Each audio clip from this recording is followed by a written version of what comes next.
Hey, what's going on, guys? Ace John here, and today we're going to be going over the This Week at Bungie for April 8th, 2021. But before we jump into this, I asked that if you want to keep up to date on all Destiny 2 news, information, leaks, tutorials, and more, hey, go and subscribe to my channel. Otherwise, let's jump into it. So starting off here in the TWAB, we actually have a reminder about the Presage Deep Dive dev stream they did yesterday. If you'd like to view the full video, I'll have a link in the description down below. But moving on, Bungie goes on to announce their Kilts for Kids 2021 charity event. If you don't know, it's a fundraising charity event that helps support the Seattle Ronald McDonald House, which helps kids who are seriously ill. With that being said, they have 5 different donation amounts with different exclusive prizes. First up, at $50, they have a unique Destiny 2 emblem that you can get. This emblem is still in development and its name is to be determined, and the unique codes for the emblems will be sent out on or before May 20th of 2021. And at $100, you get the prize above, plus you get a postcard digitally signed by the Kilts for Kids team and mailed to you.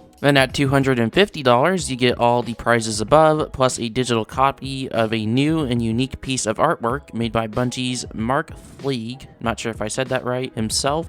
Then at $1,000, you get all the prizes above, plus a 1-hour Destiny 2 gameplay session with Bungie employees and fellow Kilts for Kids donors. Dates/times will be mutually agreeable and determined upon completion of the fundraiser. And then finally, at $2,000, all prizes above, plus the first 3 donors at $2,000+ will receive a 1 of 3 hand-painted Destiny vinyl goblin figure themed to past, present, and future. These 3 vinyl figures will be hand-painted by Bungie employees and will be shipped to the winners in late spring. I'll have a link to the donation page if you're interested in that in the description down below. Anyways, moving on in TWAB, it seems like our final Iron Banner is going to be returning on April 13th at 10 AM PST, aka Reset, and will end at April 20th at 10 AM PST.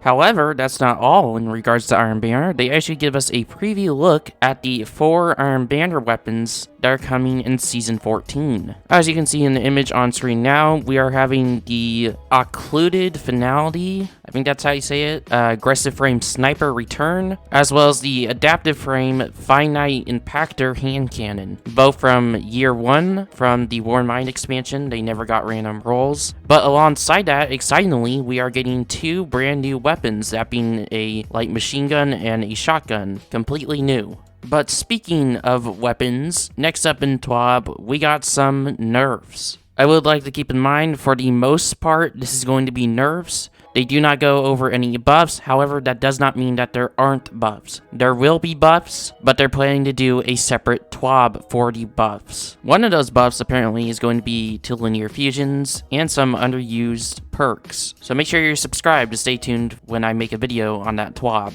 With that being said, let's go ahead and jump into these nerfs, and the first nerf that we're getting is to the Aggressive Frame 120 RPM hand cannons. Basically what they're going to do is they're going to make it so the damage and aim assist fall off distance is reduced by between 2 and 4 meters based on your range stat, which basically halves the range buff they received in Beyond Light, which in my opinion was the perfect nerf for this. I think that's pretty much all they needed to do, but we'll have to wait and see. Then next up with Vortex Frame Swords, aka currently the only one in the game that being following Guillotine. Since it's going to be staying in the game forever, they have decided to make the full energy heavy attack ammo cost increased from 4 to 6. Then lastly here, they state with chip damage, certain weapons like swords and bastion bypass shields by varying amounts. They state that this has caused a bunch of issues with enemies encased in stasis, as well as encounter mechanics and many other stuff, so they're going to remove chip damage from swords and bastion. Next up, in regards to perk nerfs, we got a nerf to Quick Draw. The handling bonus is now removed 1 second after switching to this weapon or upon aiming down sights. But surprisingly, they're also going to be replacing Quick Draw with surplus on new and existing drops of Felwinters Lie and Astral Horizon, which chef kiss Bungie, thank you. This is exactly what needed to happen. Quick draw does not need to be on aggressive frame shotguns. So yeah, those quick draw nerfs and that 120 RPM hand cannon nerf, that is going to definitely shake up the Crucible meta by a lot. Unfortunately, we still have more nerfs to cover. Next up, we got Frenzy, the brand new PvE damage perk. They reduced the damage bonus from 20% to 15%, which is kind of understandable. That's a pretty large damage percentage to get for basically doing nothing. And lastly, for perks, we have a nerf to Reservoir Burst. You know, that fusion rifle perk. You know, fusion rifles, the gun that...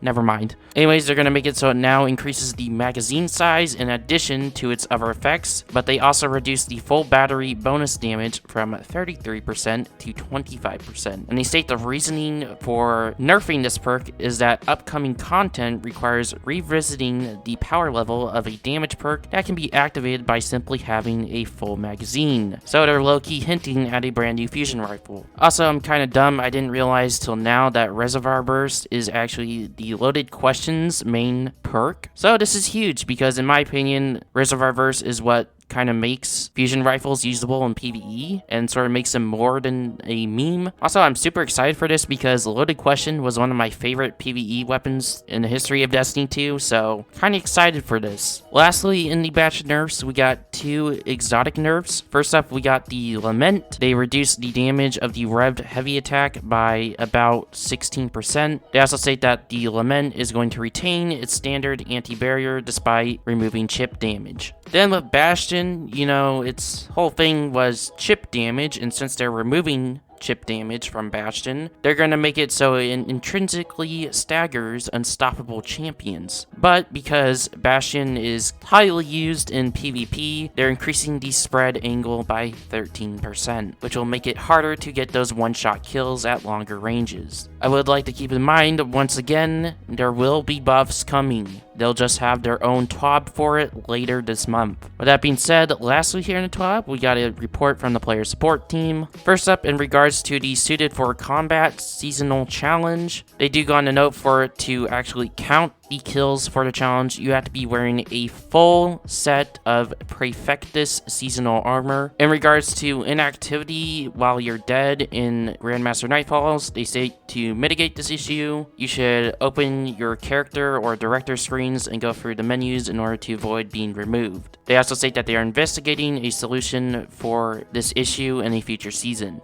Next up, because the shader system is getting a complete overhaul in Season 14, and shaders will become permanent unlocks, this means that you should delete all your shaders before Season 14, so that way you get all your Glimmer and Legendary shards back. Lastly here, they are tracking the following known issues. Only the Praefectus armor set can be used for progress toward the Week 9 Seasonal Challenge Suited for Combat. Enemies are teleporting in various activities. Some players may still have the Season of Hunt milestone listed in their milestones after listening to Osiris's transmission in Zavala's office. The Dreaming City Bounty Challenge, The Shattered, does not complete after Tolan is found in Descendant challenges. Destiny 1 memories may display inaccurate completion dates, and the Legatus Mark Seasonal Titan ornament clips into itself slightly. With that being said, that brings us to the movies and the artist of the week. If you're interested in that, it'll be in the TWAB linked in the description down below. Otherwise, this was John, and I'll see you in the next one. Peace.